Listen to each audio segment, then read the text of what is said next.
Annabelle Edward. Have you ever heard of the story called Little Red Riding Hood?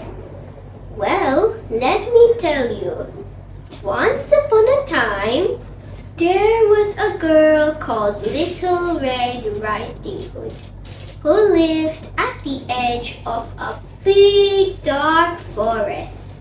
Little Red Riding Hood had a grandmother who lived on her own in a cottage at the other side of the forest. One morning, Little Red Riding Hood set off to visit her grandmother for lunch, as she did every week. Little Red Riding Hood skipped along the path through the forest, but soon she became tired and stopped to rest under a tree. As she closed her eyes, Little Red Riding Hood heard a voice behind her. "Hello, little girl. Are you lost?" "I'm not lost. I'm going to visit my grandmother, who lives at the other side of the forest," Little Red Riding Hood replied. What Little Red Riding Hood didn't know was that she was talking to a big, bad wolf. The big, bad wolf wanted to gobble up Little Red Riding Hood right then. But he decided he would race ahead to her grandmother's cottage so he could gobble them both up for lunch. The wolf ran ahead until he reached Little Red Riding Hood's grandmother's cottage. She knocked on the door and listened. "Who's there?" called the voice from inside. "It's me, Little Red Riding Hood," replied the wolf. The wolf opened the door, and before Little Red Riding Hood's grandmother could even scream, he gobbled her right up. Quickly, the wolf put on her nightcap and glasses and tucked himself up in bed.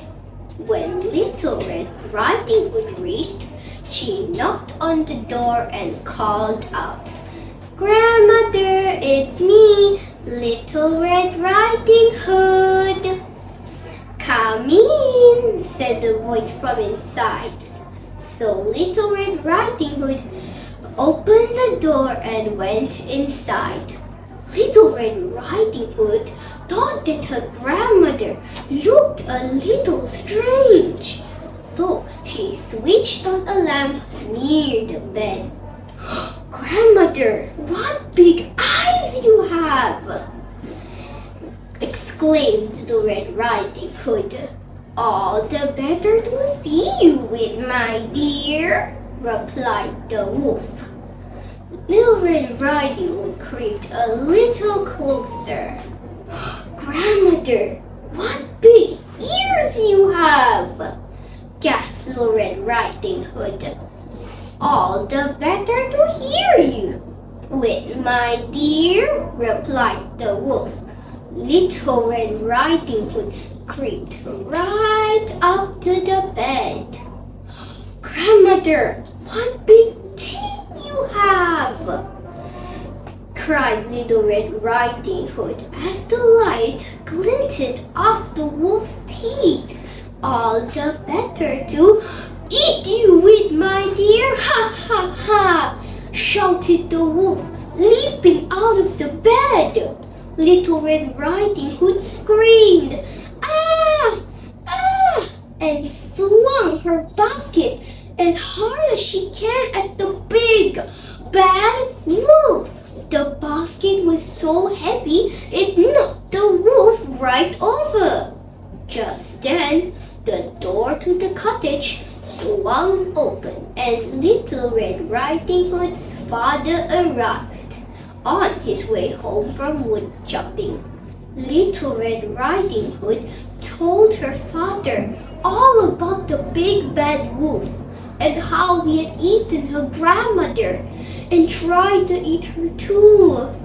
Little Red Riding Hood's father grabbed the wolf, squeezed his tummy, and out popped Little Red Riding Hood's grandmother. Little Red Riding Hood's grandmother was happy to be back, and she agreed to come for dinner at Little Red Riding Hood's house. Little Red Riding Hood, her grandmother, and her father walked out the cottage and closed the door behind them. My friend, the moral of the story is never talk to strangers and never tell personal information. It can be very harmful. With that, I thank you.